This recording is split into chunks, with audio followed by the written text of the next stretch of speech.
Well, everybody, we are back for another episode of Dine and Dish. And today is very different for us because you get to look at me today instead of just hear my voice. So, this is going to be an interesting show. And I'm actually very excited to talk to my guest today because it's a different background that we usually talk about in our restaurant biz show. But for further ado, let me get him on the line. And I actually get to look at you today, Richard. So I'm so excited to have you here. So welcome to Dine and Dish. Well, thank you, and thanks, Steve and Michelle, for hosting this. Yeah. So I can't wait to jump right into the show today because it's an interesting topic to talk about. You would never think to even bring this up in hospitality or restaurant. But before we do that, I definitely want you to talk about your background because it's super cool. I mean, military, aviation, airline pilot. So let's jump right into that because my daughter's actually military. She's getting ready to commission from the Naval Academy. So, and Wow. she's going into the Marines as a pilot. So I'm super excited to hear about your background, and then we'll kind of tie it into how it relates to the kitchens and exhausts and fans and comfort in hospitality. So I'm going to turn the mic over to you. Thank you, and thank your daughter for her commitment to the country. And I have a very warm spot in my heart for Marine pilots as well. Uh, I flew attack helicopters in Vietnam, and the Marines were they'd get in the weeds with us. Yeah. So I really think she's picking a great path. Uh, and it's best thing. Flying is fantastic. And when I came out of the military, I just couldn't lose the bug, and uh, went into flying for the airlines. So I had a wonderful career, and that really got to visit the world. And so I have no complaints. Yeah, well, I have to tell you, we just flew back. We were on vacation. We just flew back from St. Martin, and the first thing I've never had an airline introduce both pilots as being military. I thought it was so cool. So they actually came on before we took off and said, you're in great hands today. We have veteran pilots captaining the plane, and they said, your main pilot is a retired naval fighter pilot.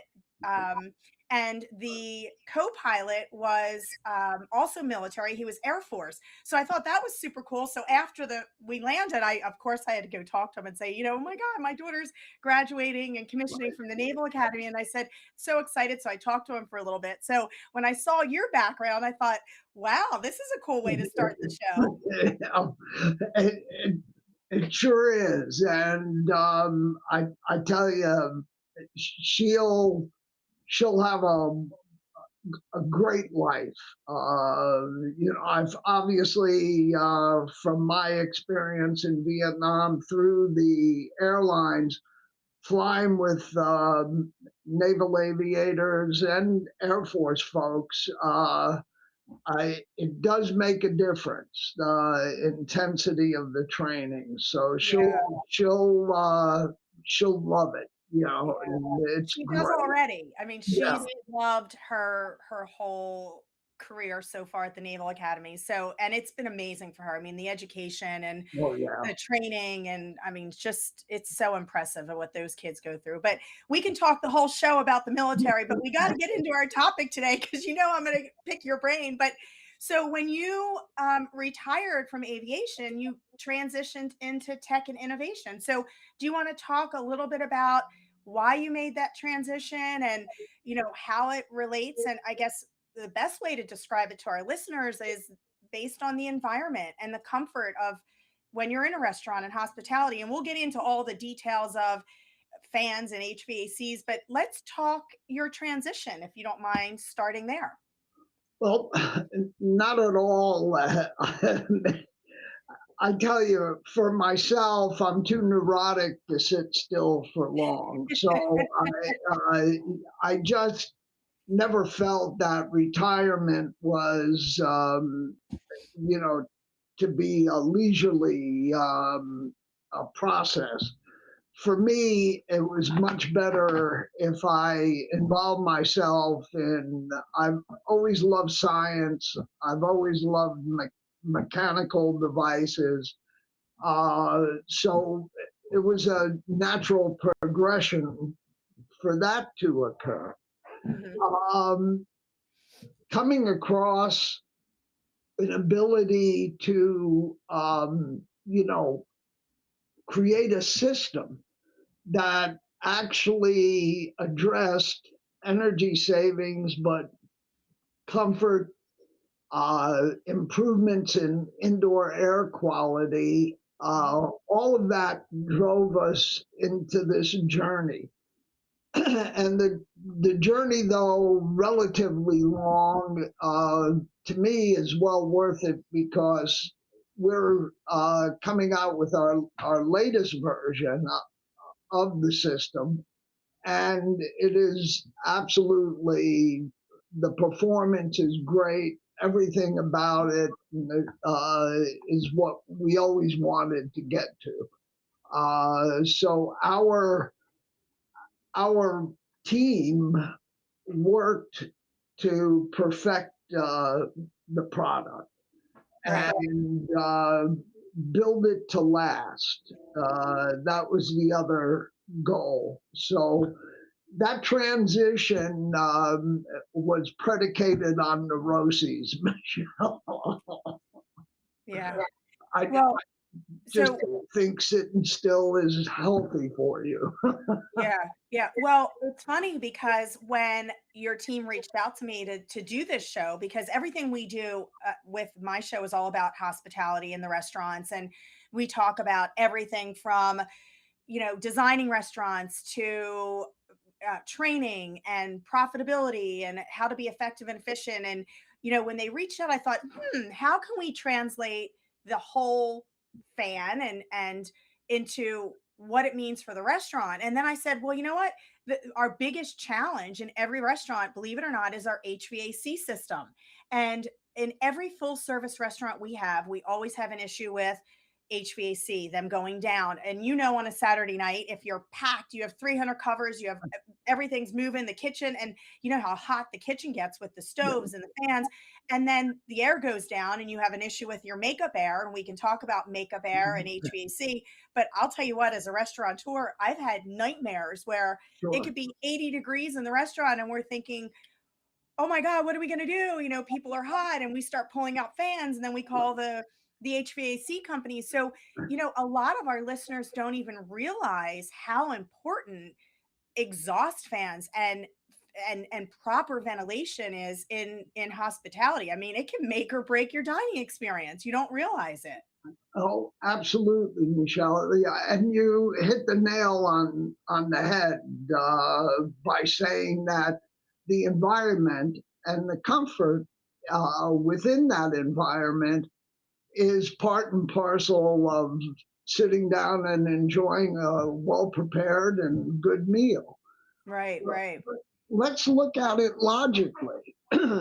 We spend more time inside than we do outside. We live in three-dimensional space, and everything engineered, even up to today, Mhm. for HVAC air distribution is two-dimensional. So for the person who's sitting in front of the vent that's blowing directly on them, they become uncomfortable. Oh, And I hate it. It's my biggest pet peeve. You go into a restaurant and the first thing I do when I sit down is I look up to make sure that vent is not, because I'm always cold. So you're either hot in some parts of the restaurant or you're cold because they sit you under a vent and the vent just like streams right over your head. And that's not fun when you're trying to enjoy your food.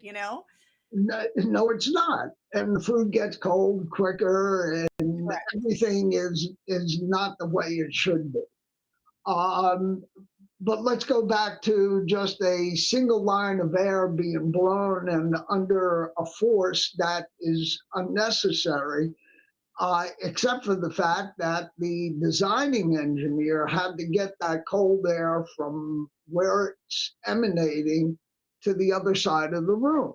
Mm-hmm. So the blower goes at a high rate, but what truly happens is all that cold air being produced coming out of the system goes to the floor, and that's the physics of of it.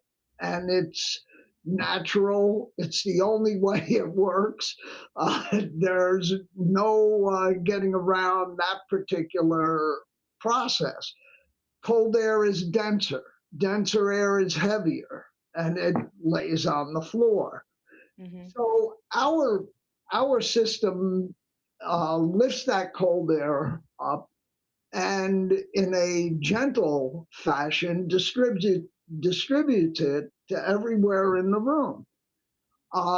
So what is the outcome of that? Well, your humidity is reduced throughout the vertical portion of the room, and obviously all walls are reached. So floor to ceiling and wall to wall, you get a singular temperature. You get air movement, not that isn't forceful, and you get energy efficiency out of it as well. Comfort, energy efficiency, and a better indoor air quality. Right. And that indoor air quality is because we diffuse or dilute um, people talking, sneezing, coughing, emanating what people emanate. I mean, we're human. That's what we do. So by lifting it up and circulating it and allowing the return air, which is always up high, to pick it up so the filters actually work better, we create an environment where even people at the other side of the restaurant sitting, they're comfortable. They're not too hot. Yeah. And, So and it's kind of the let process. me ask you a quick question. So you brought something up about air quality. And every show that I do, I've been doing this for a year now, and every show, of course, the big word comes up. Well, there's two: COVID and AI. We always talk COVID and AI because COVID changed, obviously, the world. So you made a comment about air quality. So rewind a little bit about your vision and the whole room air circulation versus traditional fans, because now there's so many people that wear masks when they go out. They're still wearing masks on planes, they wear them in restaurants. How has that changed? Because we haven't really gotten into the exhale fan and how this whole process works, and the bladeless fans, but talk about how the air quality and having the right fan, the right circulation is actually better, not just for the dining experience, but also for, like you talked about, for health and circulation. Absolutely. And here's where it all starts. Yeah. As we discussed, cold air is on the lower region and stays on the lower region of the room. Mm-hmm. The viral plume is also, when we cough or expel things, uh, if it's in a traditional air circulating environment, it's linear. It's passed from one to the next Mm-hmm. downstream. Mm-hmm. The Our system lifts the air up and then distributes it 360 degrees. And what we have measured is that the parts per million of any pollutant within the given area is now diluted and distributed to where it becomes non um, effective in infecting. Hmm. because the things that a virus counts on, like COVID, it's not it's not just inhaling it, it's the density of what you're inhaling. So by reducing that density, you also reduce the opportunity to be infected.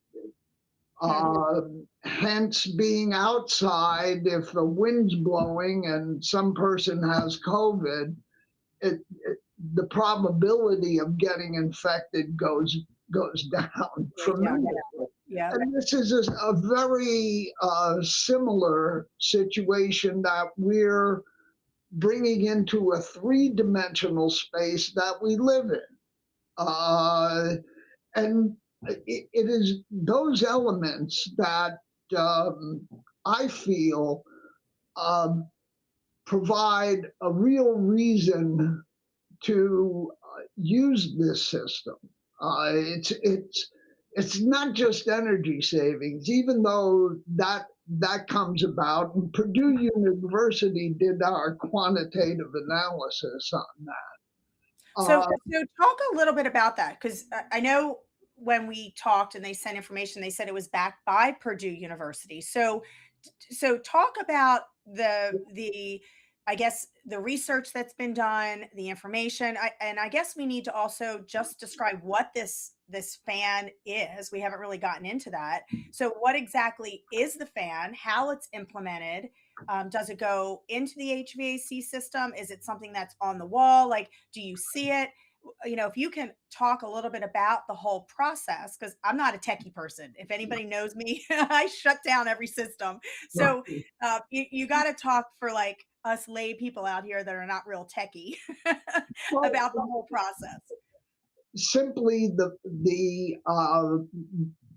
functional parts are a rotating set of discs Hmm.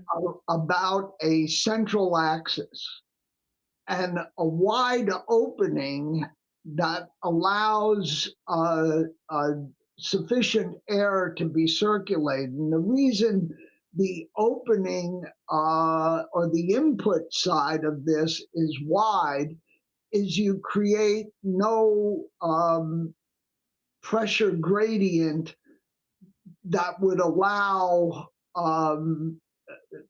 air to be stopped from moving within this system at a rotational speed or RPM that is not suitable for all the reasons, safety reasons, et cetera, et cetera.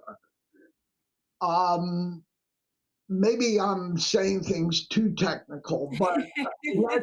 let's let's look at it as an old record player.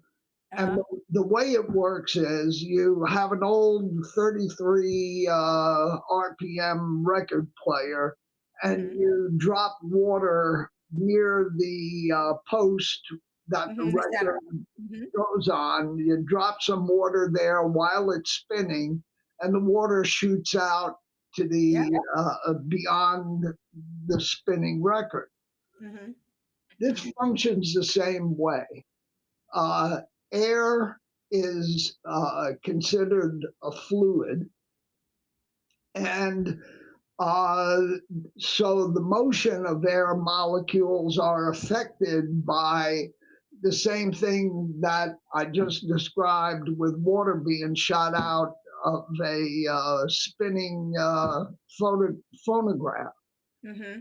Um, and the input cycle obviously is becomes an inverted vortex with the wide part of it at the floor and the narrow part as it Gotcha. enters.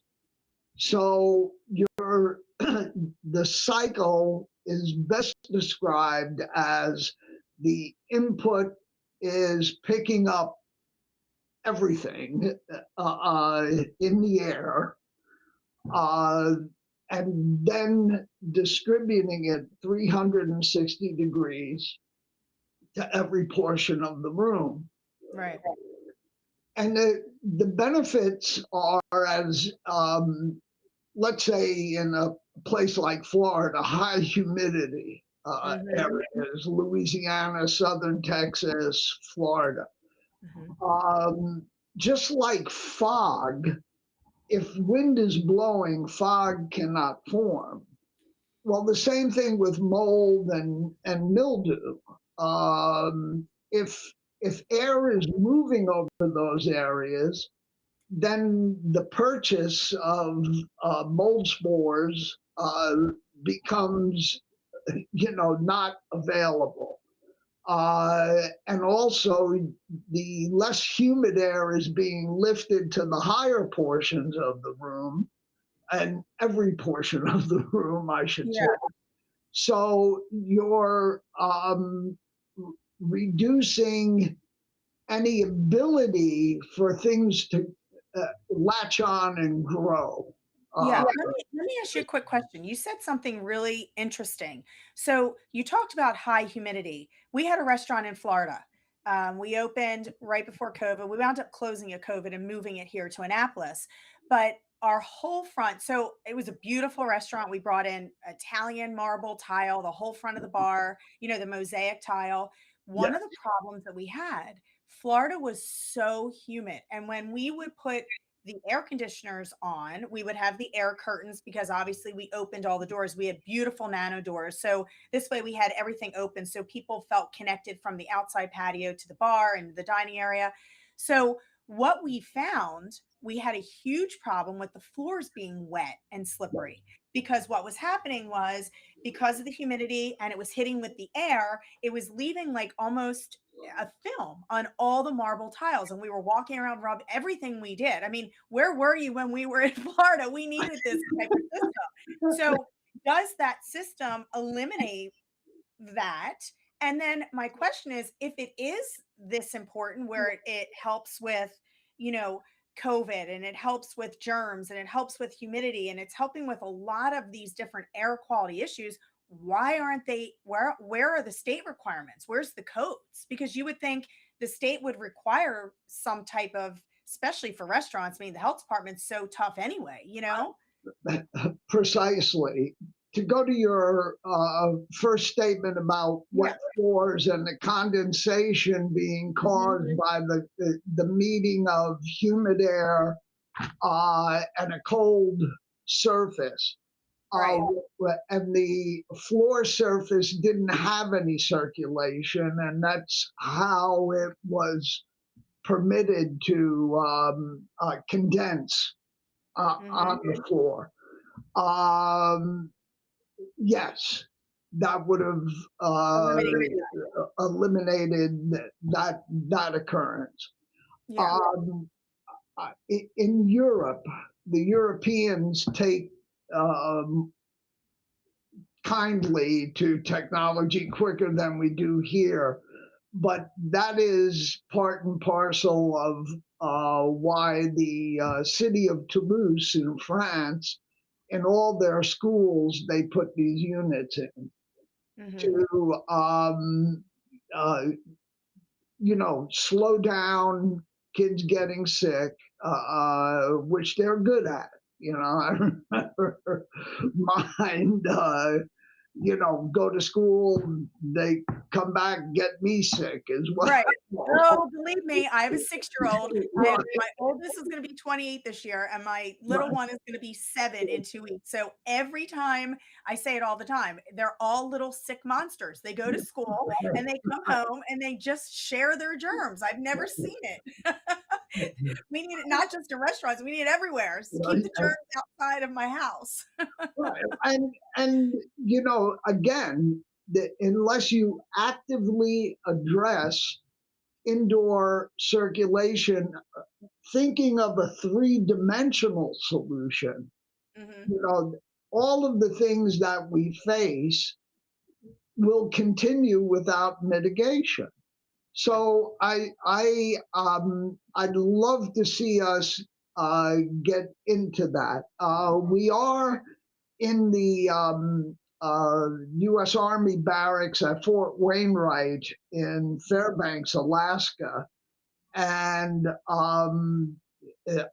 they keep for the GIs in, in their barrack room, and it works very well for heat distribution as well as keeping them cooler in the summer months because they don't have air conditioning there. Yeah. So for them to get a good rest, I mean, the Army put those in there. I would love to see us be able to uh, talk to people and in those disciplines that you just iterated. Hmm. Uh, we have solutions, Yeah. so I'm hoping uh, to be able to do that as well. Yeah.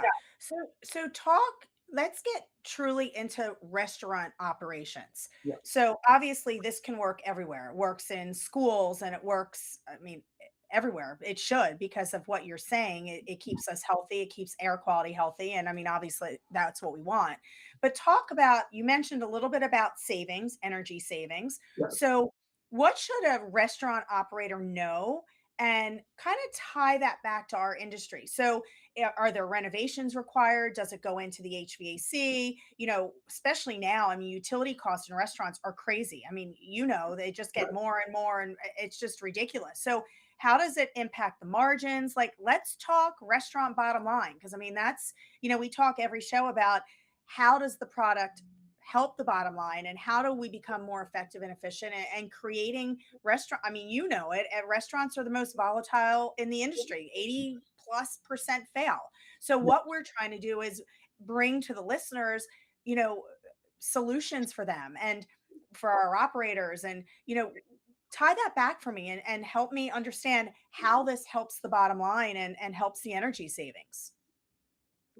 And absolutely, Michelle. And here's the way I'd like to initiate that.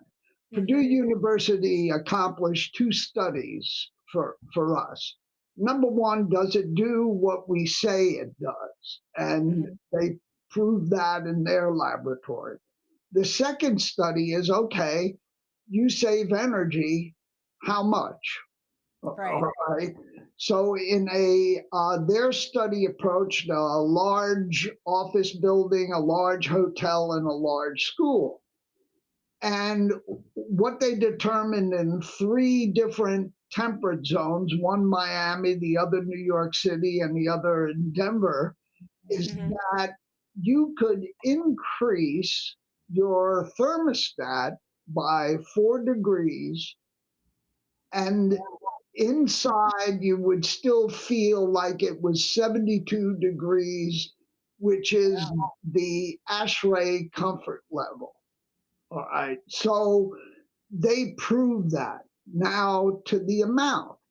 The U.S. Department of Energy says for every degree, that I raise my thermostat, I can save 3 to 8% of my energy bill. Hmm. So let's not go to the extreme either one way or the other. Let's just say 5.5%. Split it down the middle. Hmm. That's a 22% energy savings for HVAC, which for your electrical bill, HVAC is about 60 to 70% of what you're spending to begin with. So if you can save 22% of it, uh, that Yeah. that Significant. it is significant. It's low hanging fruit. You don't have to modify anything in your space in order to install the units. Hmm. And one singular unit will cover 400 square feet up to a ceiling height of 18 feet. Okay. So, so that is our recommendations Yeah. for it. And So, that's and a lot of restaurants these days are not closing the ceilings. They're leaving them open like that industrial setting where you have, yeah, your regular standard might be 18 feet, but then they leave the open ceilings, the hanging grids. So you have it open and they use that spray foam to kind of make it look more vibey and modern. And right, then you have to account for all of that ceiling height, especially, right. in some of these buildings where it's so hot, the Yeah, heat just gets trapped up there, and yeah. then, of course, it comes down and it makes the entire dining experience not the best. And then you have issues with temperature consistencies and yada, yada, yada, and control and, comfort. Right. Well, this is those difficulties will never get overcome if we, by looking at it with two-dimensional solutions. We have to move the air in the entire room. And the technical term is destratification because the cold air is on the floor and then it continuously gets warmer as it goes to the ceiling. And if you leave it on the floor, it ain't doing you any good. Right.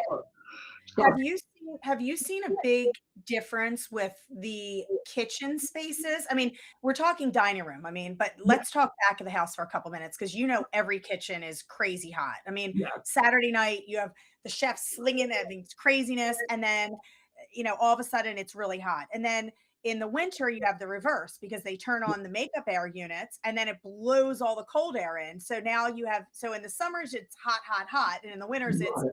cold, cold. You have that unbalance. Have you seen a big change of using this type of system in the kitchens versus just in the dining rooms? I can only answer that from an a priori sense, Michelle, because I've never put this into a restaurant kitchen as of yet. But I Okay. do know that in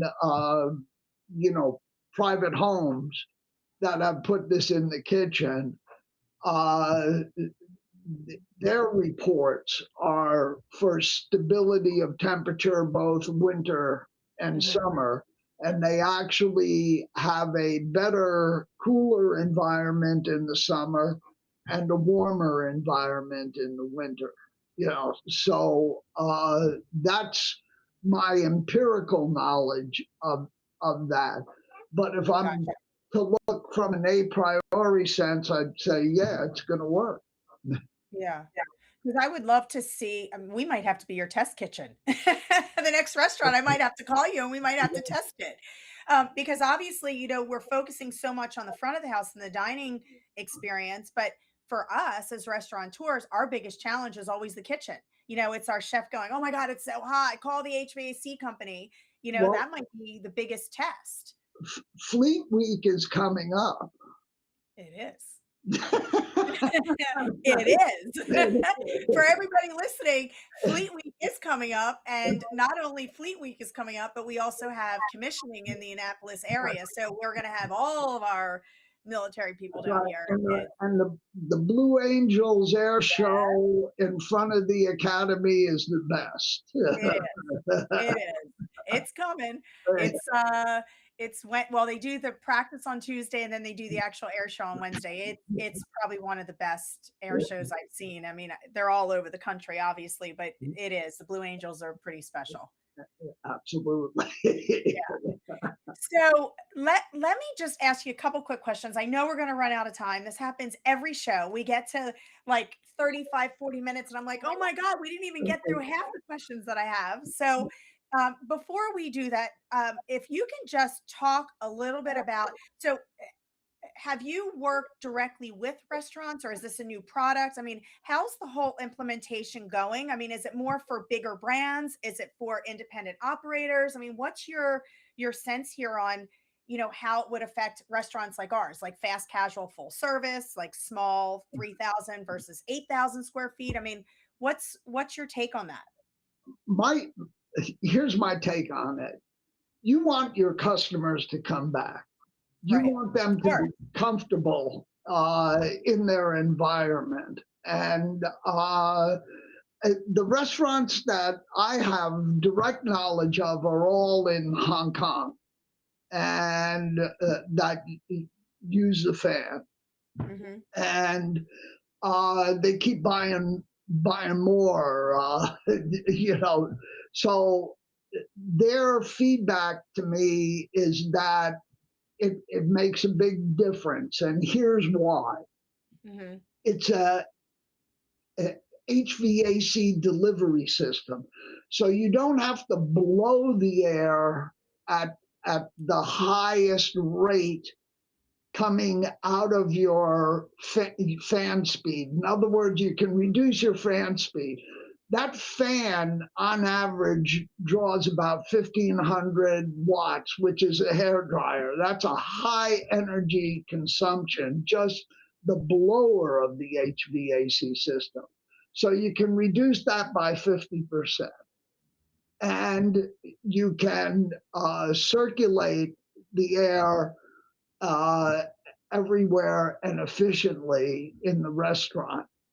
So their customer comfort, as when they report to me, is precisely why they do it. Now they're interested in savings as well, you Yeah. know, Yeah. savings energy. Because what happens to us here happens throughout the world. So everybody's paying more for electricity, Mm-hmm.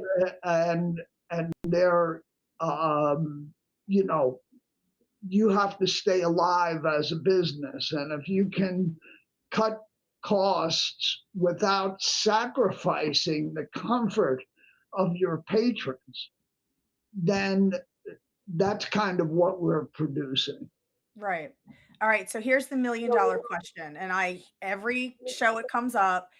What about AI? I mean, is AI affecting, I mean, does it affect the the whole process? Does it affect your product? Does it affect the whole air circulate? I mean, are they getting smarter? I mean, everybody that I talk to, they're like, oh, AI is changing the industry. What about your industry? Has it affected your industry? And if so, how? We're on the dumb end of this AI stick. Let's so no so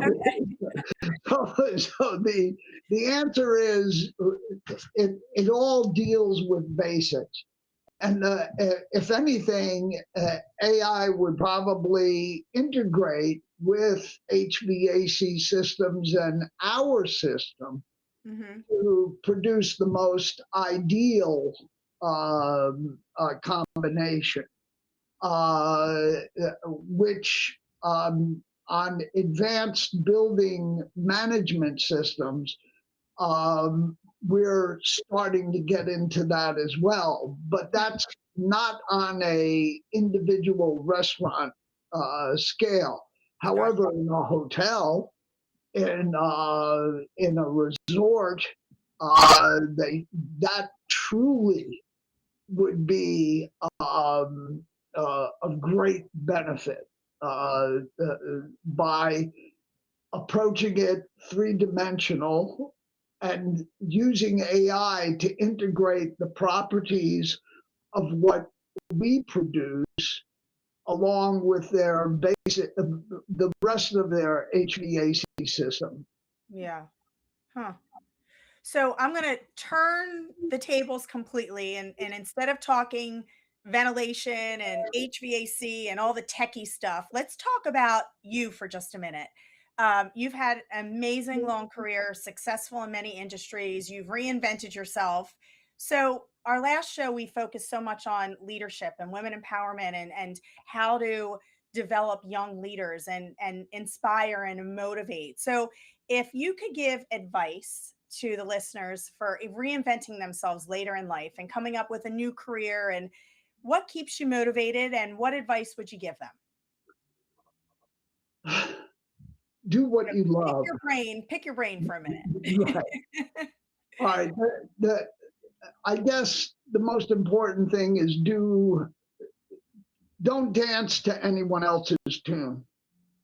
Do what you love, and it's never too late. It is never too late to approach anything. I'm 76, and I'm even now I will look at new things to do, new applications Mhm. of this particular technology. And for young people, I I would hope that they don't look at social acceptance over loving themselves Mhm. and loving who they are and what they can contribute to society for, because every one of us has talent and none of that should ever be buried. All of us should be able to express our talents. Um, I I was standing in a place called Quezon, um, watching a B-52 carpet bombing go into place, and recognizing that there's not too much distance between me not getting home and me living the rest of the day. Mhm. Um, it makes a difference. Every hour is precious. Every day is precious, Mhm. and by doing things we love to do and recognizing that our fellow beings are exactly like us, want the same things, Yeah. uh, that is important. Yeah, So well, I love that you said love what you do because I say that I mean to everybody that works for me and works for a company, I say it all the time. When you wake up and you don't love what you do, it's time to change what you do because getting up and enjoying, you get to choose. You get to choose who you work for. You get to choose what you want to do when you grow up, whether you're 20 or you're 70, you still get to grow up and choose what you want to do. So you have to love what you do. Look, I started a podcast a year ago and I'm a restaurateur. So, it's you have to enjoy everything and keep building and keep motivating and keep inspiring. So I love that you said that. And, that's such an important part. And before we run out of time, I mean, our show's coming to an end, and thank you so much for being on the show. This information was, even though it's not my wheelhouse, it was so interesting to learn about you and your background and all the amazing things you did. But for everybody listening, you know where to always find us. We're on Instagram, social media. You can go to restaurantdiva.com. We love to hear from you. DMs are always open. And before we go, we have to do our lightning round questions. I do it every show. It's just quick answers to see what you think. So, one thing you think every restaurant wastes money on, the number uh, one thing. bladed ceiling fans. There you go. We're relating it back to our topic today. What about the most overlooked part of the guest experience? Human comfort. Yeah, I agree. I agree 100%. All right. Innovation or execution? Which matters more to you? Ooh. Uh, Geez, that Michelle, that's tough. But I A would, little of both? a little of both, but I'd lean towards innovation. Yeah.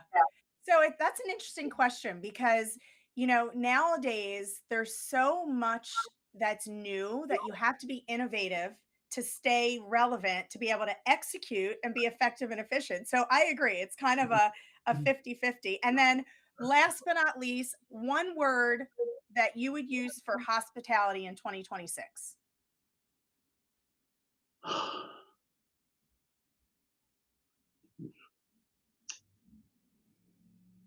You have to get creative there. Grow, grow Grow. up, grow up. Okay, I love it. Growth is big time. We love growth, and that's super important. And before we go, Richard, if anybody wants to find you or has questions about what you do and all the research behind it, where can they find you? On the web, exhalefans.com.